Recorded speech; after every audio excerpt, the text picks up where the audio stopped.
Uh, so I'll start over again and just welcome everybody. Good morning.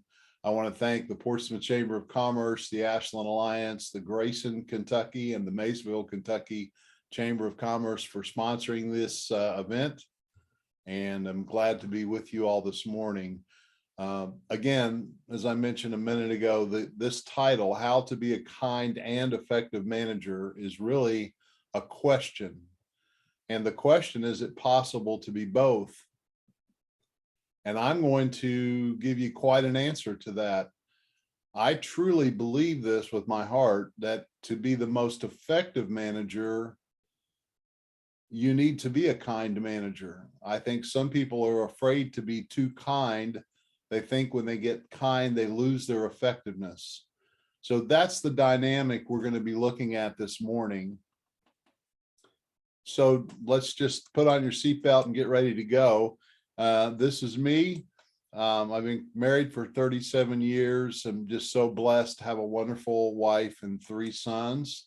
I'm granddaddy of all granddaddies. That's the happy part of life. I've been a business leadership life coach for about 18 years, going on 19 years. I'm thankful for that career. I'm also a biblical counselor. I help people with divorce and marriage issues and other difficulties and challenges in life.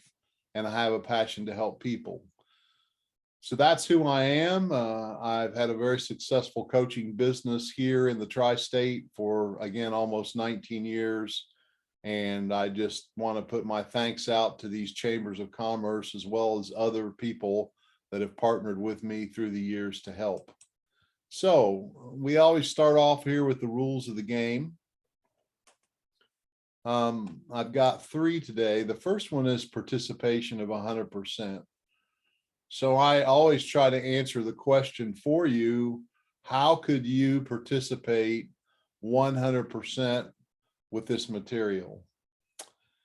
If it was me on the other end of this, trying to learn how to be a kind and effective manager, what I would do is I would write down, as I come across points today that strike me, specifically things that I feel like I personally need to work on, I would just make a small note there to go back and look at that later. I'm going to provide all of these slides to you all if you email me for them. I have several articles that I also, to supplement this, that I'll send you.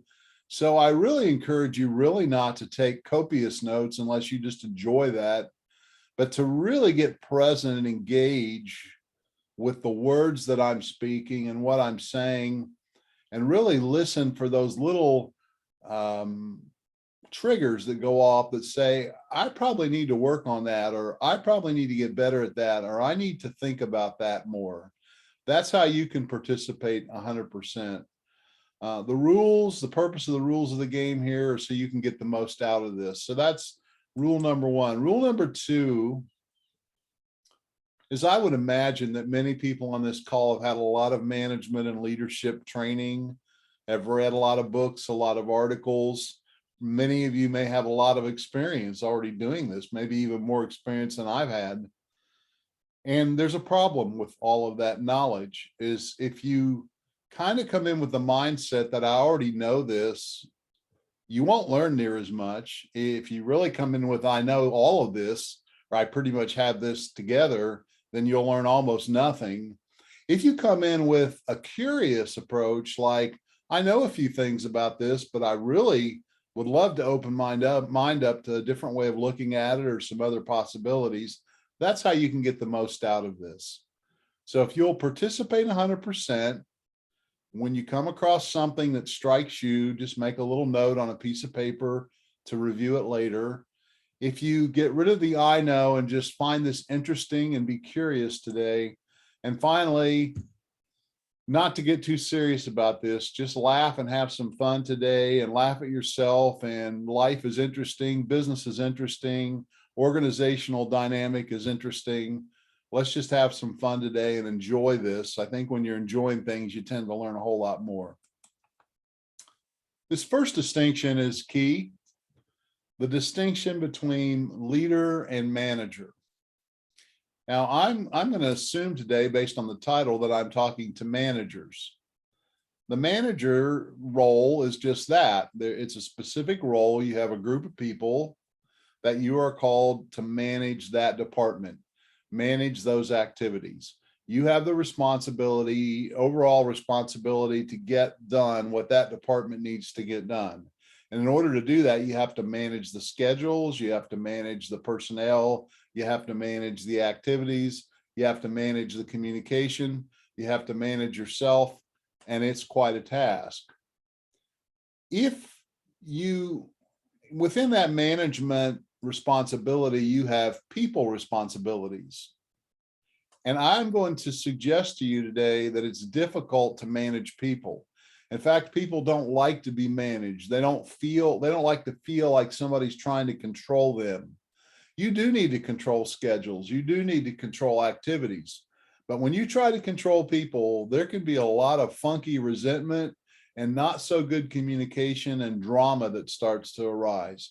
So I'm going to suggest that this distinction, if you take it in the context that I'm offering, a leader is who you're being with people. And I said that very carefully, who you're being with people. It's how you're showing up as a human being with others. It's the relationship and the communication and the respect and the trust that you are able to build with other people. If you want people to follow you, they have to trust you. That's all leadership. I think to manage well, you need to be a great leader. It's hard to manage a department where nobody's following you. It's hard to manage a department where nobody respects you or they don't respect one another. So the leadership piece, in my mind, is the people piece. The management piece is the organizational piece. And to be great at your job, you really need to be good at both. I'm saying there is a distinction, however, that you have some decent, organized, competent managers that really know how to do the job, but their leadership skills are really weak. They just seem to not be able to motivate or to inspire other people or enroll other people into their position and make them feel good. And so today we're going to talk about how to do both, how to put the recipe together and be a great manager and a leader. I use this, you've seen it before if you've been with me before, the be times do equals have, and basically here's the question we're asking using that formula. And I'm going to put it in the terms of how you're going to ask yourself here. Who must I be and what must I do to have what I want to have? As a manager of your department, as somebody who works with others, first thing here is to get clear on what you want to have. Do you want to have just an okay team? Do you want to have an amazing team? Have you started to tolerate and just put up with okay and we get along and sometimes it's really rough? Maybe you're in a pretty dysfunctional team right now. I'm going to suggest that you raise the bar today, that you say, if I'm going to spend my 30–40% of my life at work managing, I'm going to be great at it. I'm going to have an excellent team, not a perfect team, but I'm going to raise the bar. And if it's to be, it's up to me. So who do I need to be and what must I do to have an excellent team is the question that's on the table today. And I'm going to give you some suggestions and some direction and some mindset for both of those. But have that curious question in your head right now. Who must I be, or who must I become, or how must I be better? And what must I do differently if I want to have this amazing team? And just let that sink in, and just let that, there's going to be some resistance that arises. Well, Dave, in the situation and the circumstance I'm in, no matter how good I am, or no matter what I do, I just don't have the authority to control to have the great team. I would suggest just to set that aside and not that have that as a limiting belief, Just think, I'm going to have to be more creative. I'm going to have to be a better, even better, to deal with a more difficult situation. So this is the heart of our presentation this morning. It's this table or this graph, and I want you to just look at it carefully and kind of take it in. Let's look at the x-axis on the bottom there first. I call it connection or closeness. How close are you to your team members? Some people say it's better to be totally distant, strictly transactional, no kind of friendship, no kind of all that relationship just needs to be strictly professional and cold almost. Others would say you need to be bosom buddies, pal, pal, pal, everything's emotional, everything's close, everything's intimate, you know, and you just have to have this deep connection with people if you're going to be great at this.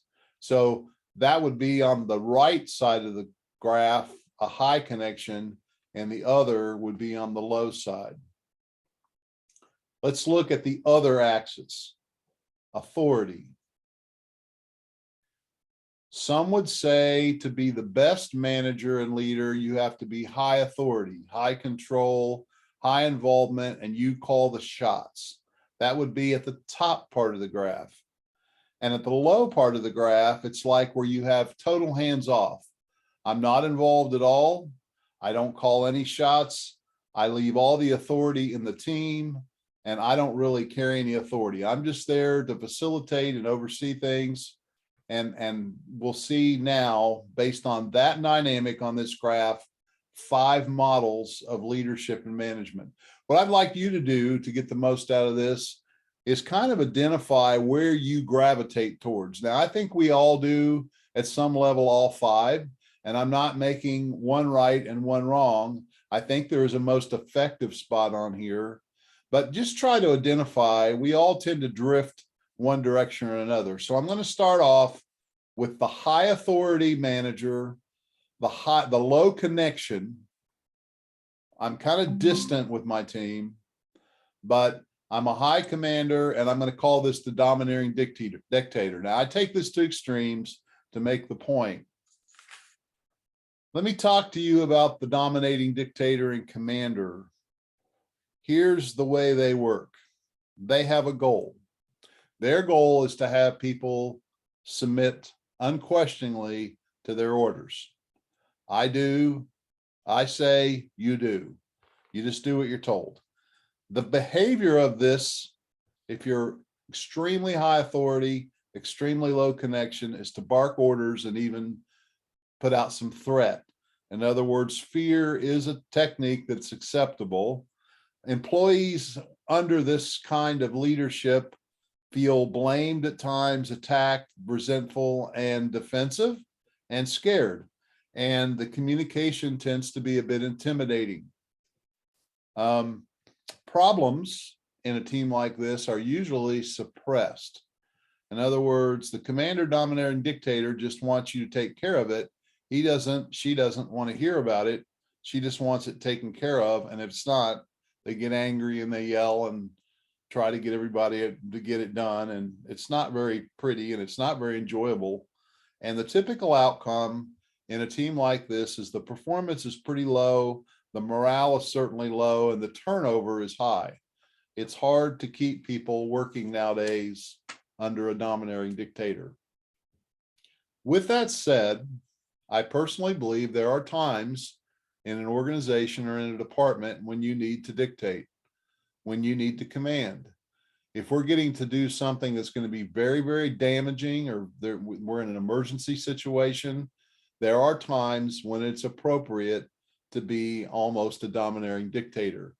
That is an appropriate leadership, but I think it is definitely the exception. Let's go to the opposite side, to the lower right-hand side, to the pleaser manager. This is the nice friend. This person, again, has a very, very high level of closeness and connection, very high relationship, but they don't like to express a lot of authority. What is this manager's goal? basically it's to be liked and to be in a team that likes each other. The managerial behavior is usually unstructured. We just have a lot of chats around tea and around snacks and around lunch. We really don't have any meetings. Meetings don't really start and end on time. They're just kind of informal. Employees tend to be stroked here and just told how wonderful they are all the time. And there's really not a lot of discipline. The communication is a little bit vague. The pleaser doesn't want to get too specific because it might make somebody feel bad, and problems in this system are avoided. The problems just seem to cause all kinds of bad feelings, so we ignore them. And the problem is with this, the outcome in this kind of a team is that we have just a lot of mediocrity and high drama, and it is not most effective. Now, with that said, is there a time in leading a team for you to be a nice friend? Certainly there is. A team member has a family member that's very sick or has died or is under a lot of stress. I don't think there's anything wrong with putting on that hat of a pleaser and just being concerned and compassionate for that person's life situation. There's a time to be a nice pleaser, but if you stay there as a manager and a leader, you will not get the results. It just doesn't work. I'm proposing this to you today just to be interested and curious. Let me go to a third place, the abdicator, the disconnected stranger. This is the person that is not connected with the team, and they also are not expressing any authority. In other words, they've dropped out. They've abdicated their position. They are a disconnected stranger, and their goal is to be left alone. Sometimes this happens with people who are retiring. They no longer want to be there. They're just coasting out, and you can't even find them sometimes. They're disconnected, and they just leave you to your own devices, and the team has no real leadership there.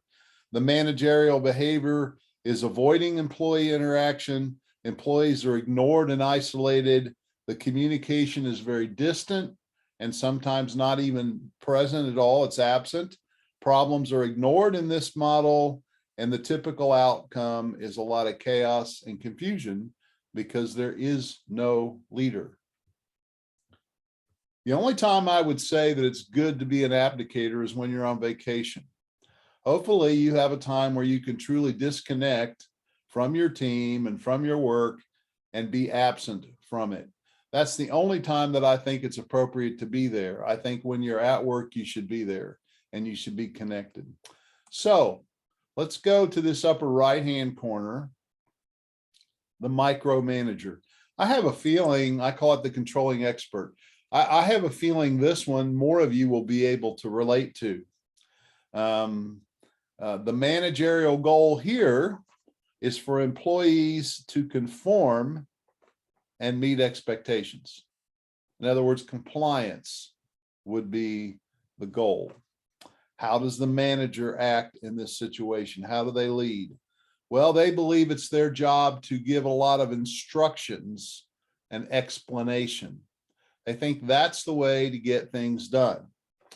Employees in this type of management style at times feel criticized and overwhelmed because they have a lot of stuff coming at them. The communication is often complicated and excessive. This manager is the one that puts out the long emails, the long texts. Problems are really talked to death and overanalyzed if you've got a strict micromanager. And the typical outcome in this world and this team is inconsistency and frustration. Sometimes people get it, sometimes they don't, but they're often frustrated because the micromanager tends to be towards a perfectionist, and it just seems like you can never do enough and never get it right. There's a lot of criticism that often goes with micromanagement. With that said, there is a time as a leader when you need to step in and micromanage. When you see a total dysfunction in a team and they're just not getting it and they're not handling the problems, Sometimes you need to step in and exert some authority. But the difference between a micromanager and a commander is a micromanager is there all the time. They hardly ever leave your side. They're checking in every 15 or 20 minutes or every couple hours. A commander is not necessarily doing that. They're just barking orders and shooting and running, and they're coming back and swooping in and making sure you've done your work. So is there any hope? Yes, the coach, the kind collaborator, and this is the model for the rest of this morning that we're going to promote, that there's an alternative to these 4 different models, not putting those 4 models down altogether, but there's a sweet spot in the middle here called the kind collaborator. What is the coach's goal? The person that has a coaching style of leadership and management. They want to create strong agreements with the team. Think about the word agreement. We'll talk more about that in a minute, but it's two-sided. That's the collaboration piece. How do they do that? A coaching style manager leader asks questions and is a great listener because they want to understand their team so they can respond in a context of knowing their team. Employees in this model are challenged. So it's not totally comfortable. They are engaged. They're accountable and empowered. In other words, the coaching leader expects their team and creates agreements for their team to step up to their job, to own their job, to think like an owner, not so much as an entitled employee, but as somebody who has a responsibility. The communication style is simple, and it's a two-way, clear communication. In other words, if something is foggy or not understood or not clear, it is the leader's responsibility, the coach's responsibility to ask more questions and listen until things are clear. The problems here are actually identified clearly and they're solved. And the typical outcome in a team like this is you will see excellence and personal growth because everybody is doing their part. Everybody is participating. Now, again, this is a chart that I'm showing something that's idealistic, but again, we talked earlier, do you want to have an excellent team? Do you want to have a high performance team, a gold medal team, a winning team? And I think this is the way, one of the ways to get that done is to look at your management leadership style and think about where you tend to drift on that chart. And I would suggest move more towards that middle place most of the time. There are times to go to the other corners, but I think the middle place is primarily where an excellent leader, a kind and effective manager and leader will be. Now, all of those things I just told you about each one, I read off a chart that I'm going to flash now in front of you. Again, I will send this to you with the PowerPoint. You just have to request it. But there is all of the explanation of the different styles and identities of managers. And so you can take a quick look at that right now, but I will send that out to you. Just email me and ask me for a copy of it. Be glad to send it to you. Let's look at another key distinction. If I'm going to be a kind and effective manager, it is all about communication. And this to me is the key distinction in communication, especially in the manager leadership world. It is moving people from expectation to agreement. Think about those two words. All of us have expectations. Let's think about it in terms of work. I come in as an employee, I have expectations. I expect to get a check. I expect to be treated a certain way. And depending on what background I come from and what my experience has been in life, I may have a lot of other expectations that might seem a little crazy to you as a manager and a leader. But the fact is they're there. As a manager, as a boss, as a leader, you have expectations of your employees. This is where I lose people. So I'm asking you to just be interested and curious today and not get irritated at me and turn this off. I'm going to say that the expectations you have of people are a problem. I didn't say they were wrong. I didn't say they were incorrect. I said they are a problem. Why? Because uncommunicated expectations, especially, that dwell between our ears and dwell between the employee's ears, those differences in expectations where we're not in agreement are the problem. You expect one thing and get upset and frustrated when you don't get it. They expect something else and get frustrated and upset when that doesn't happen. And so we start all these stories and these myths and this funkiness over the fact that we're not clearly communicating. What a great manager, an effective manager, will do is start to get curious. They'll set aside their personal feelings and they will start to offer their ears to people. They will start to offer their respect to people. They will start to offer their questions to people and their involvement with people. And they will start to listen because they are, in the terms of Stephen Covey and the 7 Habits, they are seeking first to understand and then be understood. It's on the basis, friend, if you're a leader and a manager, of your understanding and listening, that is the foundation for this transformation in the team. Once you start to understand and listen to them and respect them, then the law of reciprocity kicks in. This will start to come back to you from them. What you give out is what you get back. If you give out respect, you'll get back respect. If you give out harshness, you'll typically get back harshness. If you give back apathy, you'll typically get back apathy. What you sow, you reap.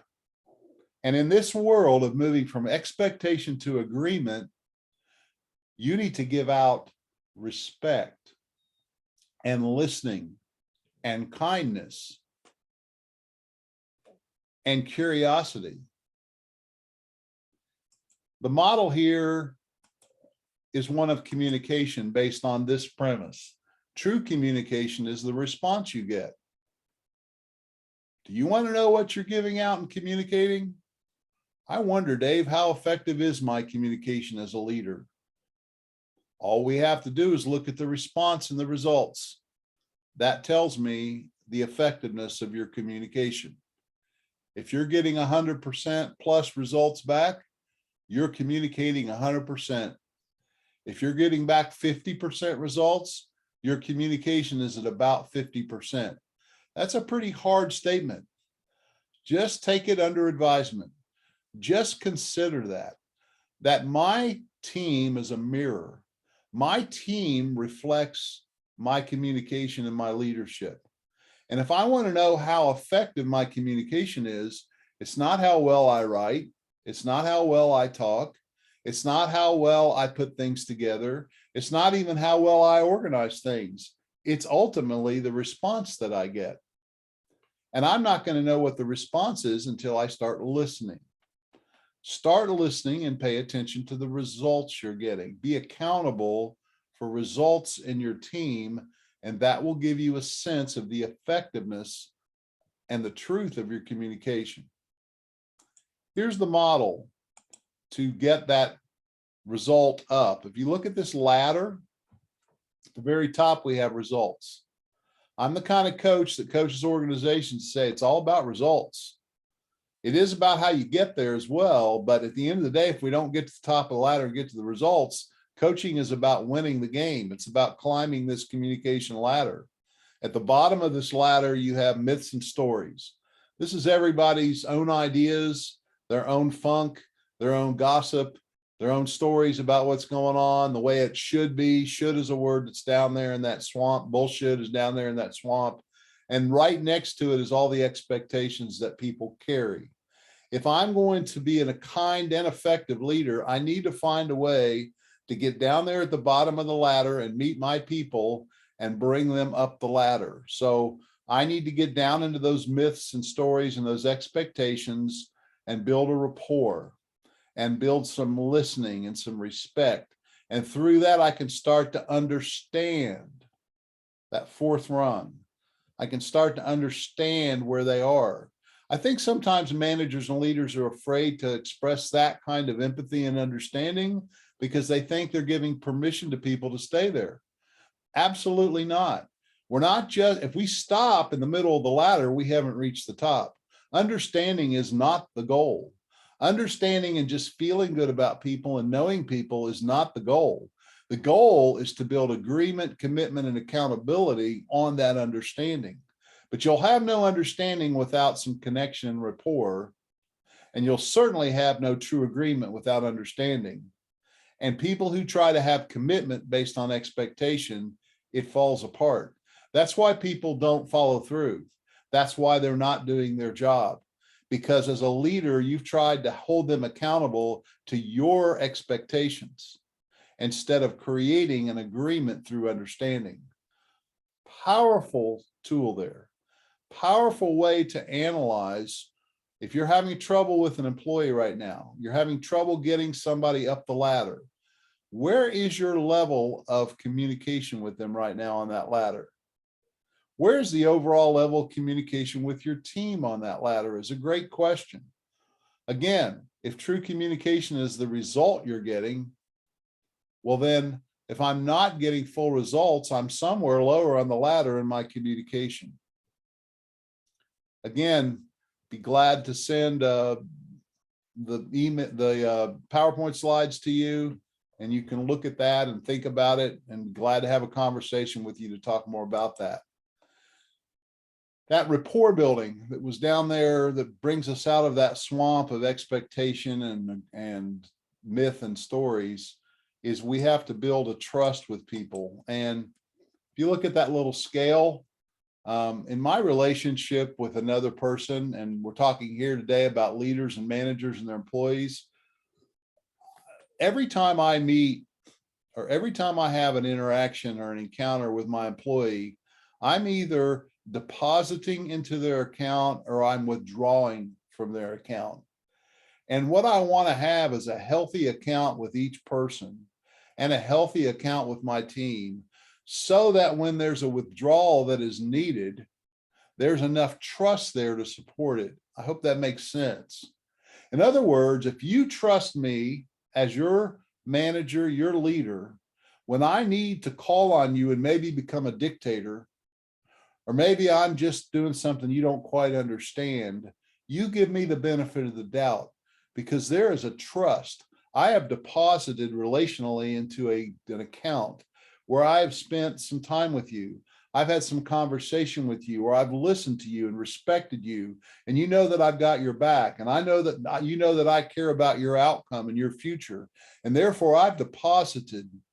I've noted where you've done a good job. I've told other people about where you've done a good job. I celebrate the successes that you've had. Therefore, when you're messing up, when you're having a bad day, when you're not getting it, I have a basis for a conversation because you know that I care about you. You know that I respect you, and you will allow me to withdraw because that's not easy. It's not easy to criticize performance. It's not easy to correct behavior, but you'll let me do that with you because you trust me. I have built the trust account. Here's a question for all of you today. Just go through each of your team members later on. This might be something you jot down on your note page. I'm going to go through with each of my team members and get a sense of where that little scale is with them. Am I withdrawing from them more than I'm depositing? That's a great question, isn't it? Let's look at another distinction. As an effective leader, a kind leader, a leader that gets results, there are two different mindsets here. There is a serving mindset and a pleasing mindset. If you go back to our chart, we talked about the pleaser being in that lower right-hand corner. The person whose goal is just to make everybody feel good and feel happy all the time. If you're a pleaser, You're running around like a chicken with your head cut off, saying yes too many times. You will never use the word no. And you always want to make somebody feel good about you. And this is going to hurt a little bit if you're in that category sometimes, but it's so true. People pleasers are selfish. People pleasers are selfish. Oh, they might think they're selfless because they're trying to make everybody else happy, and they're not happy until everybody else is happy. I'm telling you, friend, that's a terrible goal, to try to make other people happy, because you can't do it. You can't make other people happy, and actually other people can't make you happy. Happiness is an inside job, but the pleaser is on a mission that can't be accomplished just to please everybody. Give it up and replace it with service. Service is this: I'm still going to sacrifice. I'm still going to give and not take. But what I'm giving now is what I have to give. I'm going to serve. I'm going to do what's best for the customer. I'm going to do what's best for the employee, what's best for the company, what's best for the team. Service is based on priorities. It's based on values. It's based on integrity. It's not based on people pleasing that's all social. It's a professional status where I'm going to serve others the best I can. And when I lay my head down at night, I'm going to know in my heart that I've done my best to serve. And sometimes, folks, when you serve other people, it does not please them. Sometimes when you have to call it what it is, people don't want to hear that. Sometimes when you have to ask the hard question that stirs the pot, it's not pleasing to others. How are you going to be a kind and effective manager? By learning how to serve and not please. People pleasers and pleasing managers are not kind. Being unclear is unkind. And when you're clear, it doesn't always please people, but it always serves people. That's another life-changing distinction.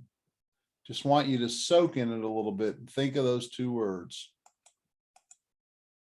What are the key components of a coaching feedback conversation? So if we're going to be this coach, this kind collaborator, Dave, I need some practicality now. I like all this theory. I like all these distinctions. It really helps me think differently, but I need some practical advice today.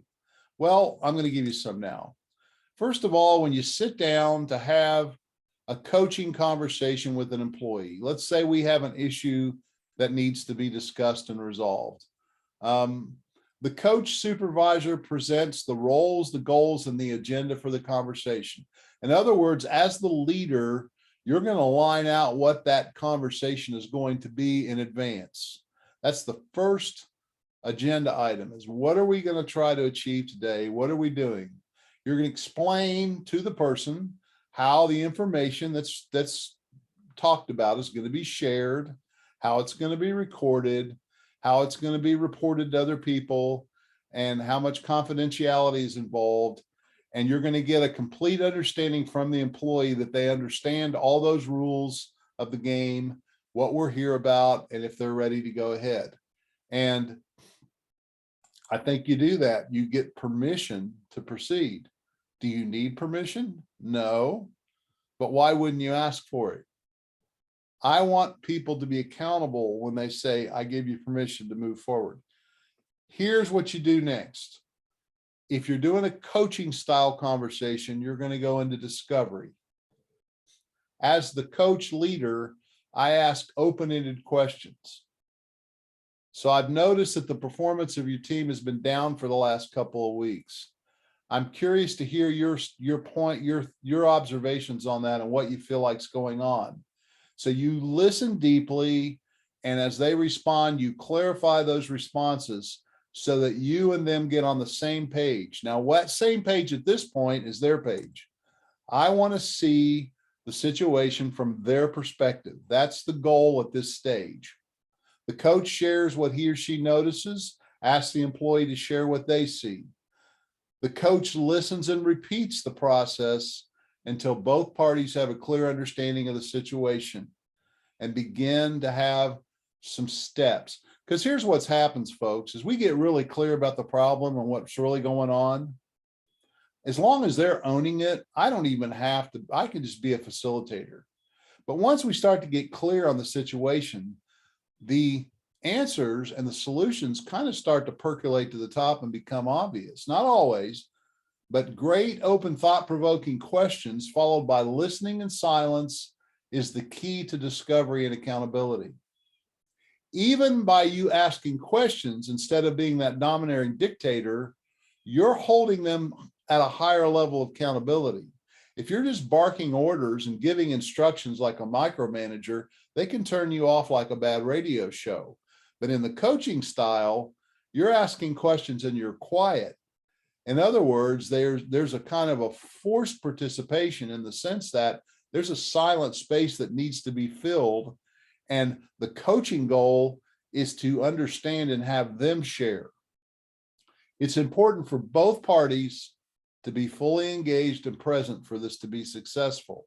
And the coach is the one to hold people accountable for that, themselves first and then the employee. Then, once you get a clear understanding of the problem or the issue or what you need to work on, then if you're doing a coaching style of management, you're going to challenge. Based on the mutual understanding, the coach and employee create an agreement for specific change or next steps. And you're not doing your job as a coach until you get validation and understanding from that employee that they are going to take those specific next steps, often by a deadline and a date. This is a collaborative process, but it's not comfortable, and true agreement is the basis for commitment and accountability.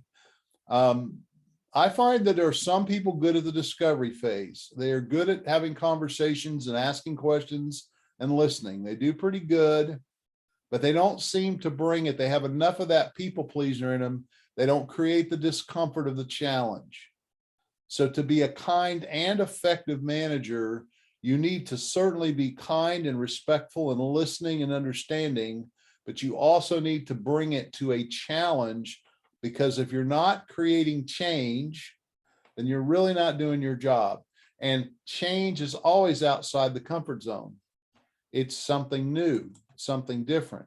And then this one, we all have to work on. I'm just as guilty as anyone else on this. We need to follow up. It's in the follow-up, and the coach needs to take the responsibility to say, we need to set a date, we need to set a time that we're going to follow up, and I'll provide support, redirection, celebration, help, further coaching is necessary to continue on. So there needs to be you circle all around and come back to it. So that there are 4 key components to a coaching feedback conversation. I think that you could almost follow that as a formula in your conversations and try it out, and it would be quite helpful for you.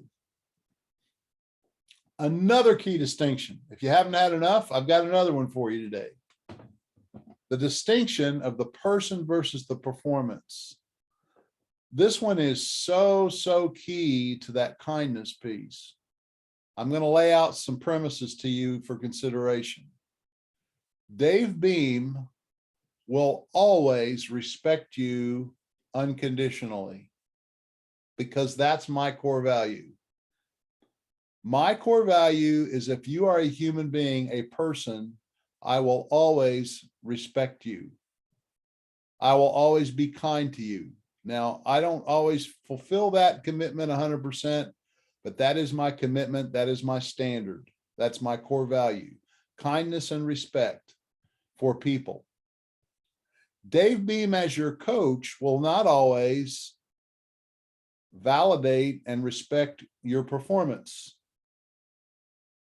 because objective performance and the results you're getting may be deficient. And I'm going to call that as clear as I can where I see it. Here's the problem, folks. People are very connected to their performance. Their feeling of worth and importance is attached to how well they do something. We need to help them separate from that. That if you want to be a high performer, you're often not going to be performing well because you're going to be pushing yourself outside your comfort zone to get better. That means there's going to be more mistakes made. That means we're going to be falling short more often because we're pushing to a higher place.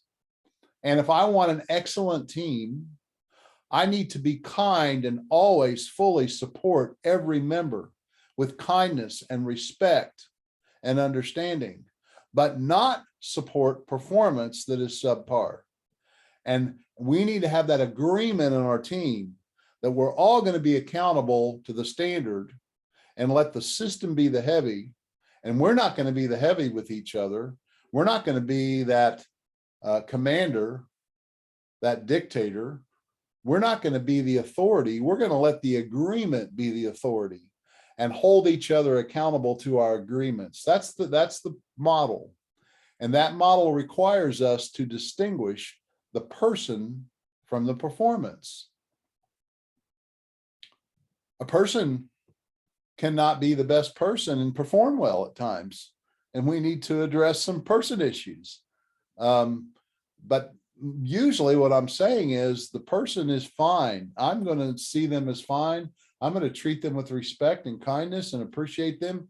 Might even really like the person personally. But that doesn't mean their performance is where it needs to be.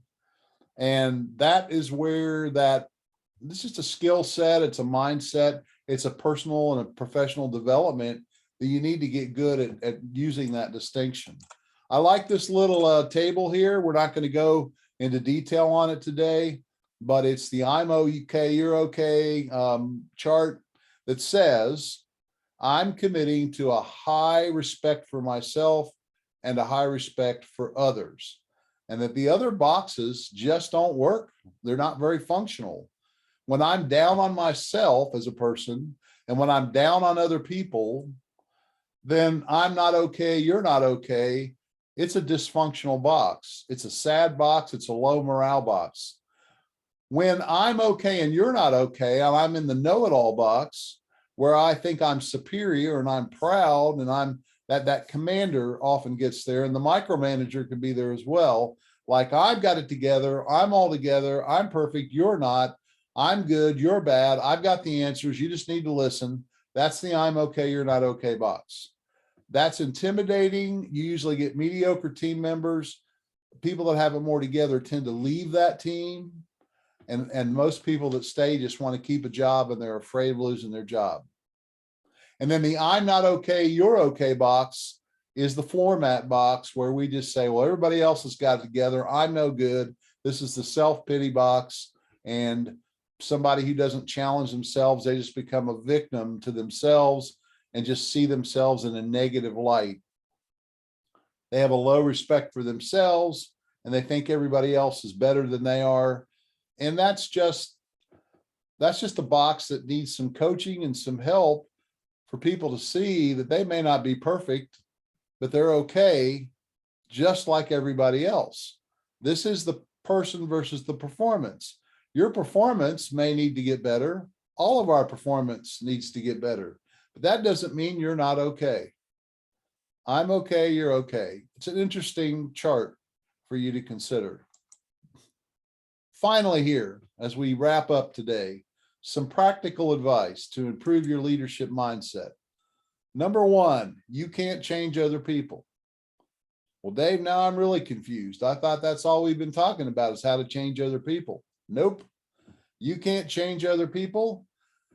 You can only control your own responses, your own actions, and your own attitude. However, when you do that, you will have a larger influence on other people and inspiration to other people, so they will want to change, because the only person that can change them is themselves.